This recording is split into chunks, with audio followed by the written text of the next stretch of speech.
Recent primary elections in Pennsylvania, North Carolina, and elsewhere have shown that former President Donald Trump still exerts strong influence on Republican voters.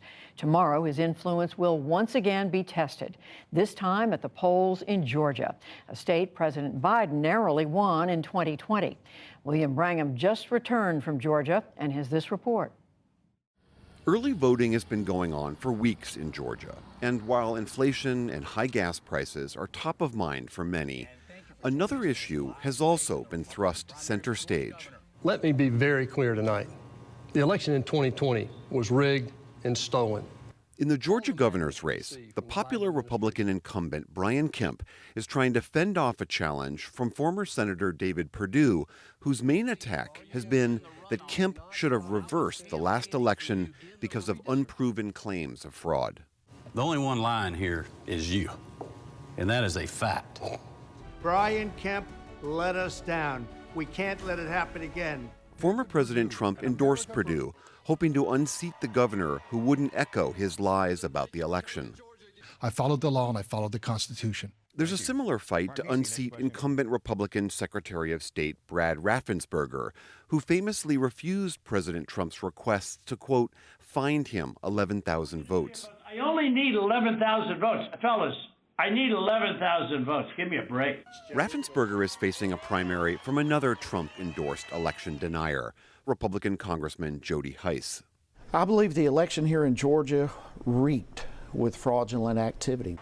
So the question is this so-called big lie, the widely discredited notion that somehow the 2020 election was stolen from President Trump, is that theory going to resonate with voters 2 years later here in Georgia?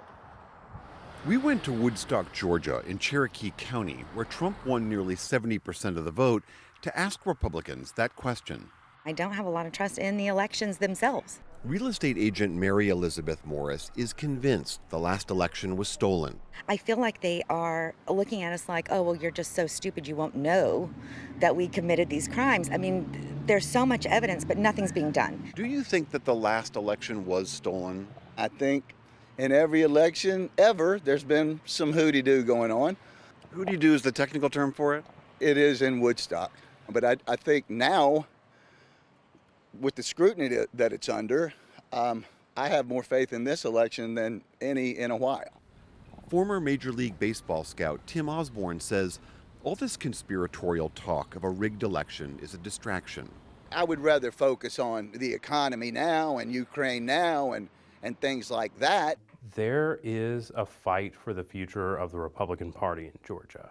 You know, Donald Trump is still a very popular figure within Georgia Republicans, but what that popularity means is going to be on the ballot. Stephen Fowler covers state politics for Georgia Public Broadcasting. A poll from earlier this year showed 3 out of 4 Georgia Republicans still believe there was widespread fraud in 2020. For there to be a conspiracy to overturn the election or to rig their election would have to take an incredible number of Republicans colluding against their own party, and this is the most scrutinized election system and elections in the entire country.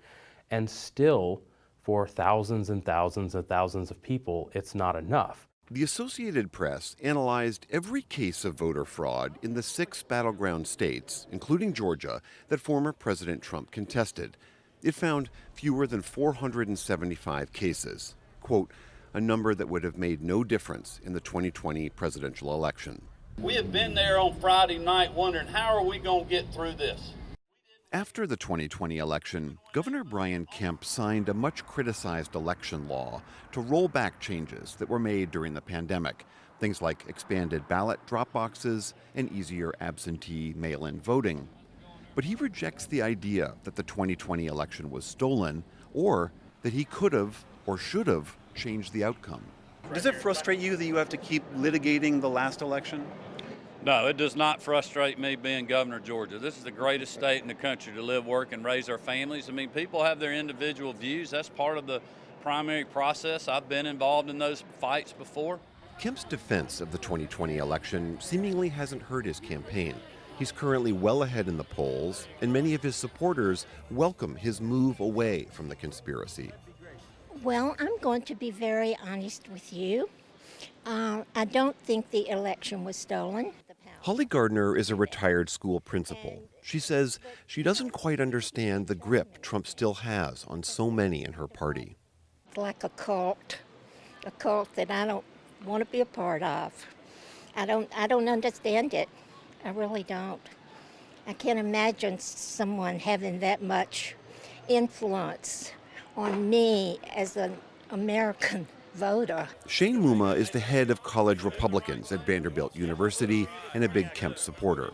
This is the man our party should support. And I think it's childish that the former president wants to derail his campaign based on that he doesn't support some lie and actually stood up for election integrity.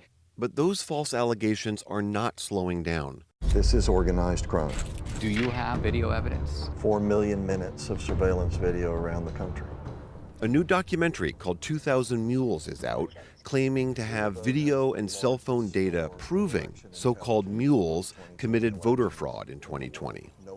We talked with some voters, like Mike Mostowski, outside a screening of the film in Holly Springs, Georgia. We've been looking for the smoking gun for a year now. And when this movie came out a week or two back, my wife and I came and watched it, and I said, game over. But multiple news organizations, including the Washington Post, NPR, and the Associated Press, have debunked the film, saying it's wildly misleading, full of dubious claims, and that its supposed evidence is full of gaping holes. The Georgia Bureau of Investigation, after reviewing materials sent by the filmmakers, said a probe was not justified. Brian Kemp sold us out and allowed radicals to steal the election. Former Senator Perdue continues with his unfounded claims of fraud.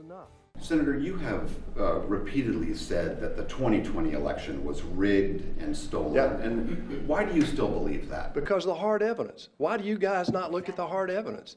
At a meet and greet with supporters in Covington, Georgia, we asked if constantly spreading these baseless claims might make his own voters afraid to vote. Half of the 350,000 Republicans who have voted in this primary so far in the first 2.5 weeks did not vote in 18. You make your own conjecture about what that is. These people are upset, and they're not going to go away.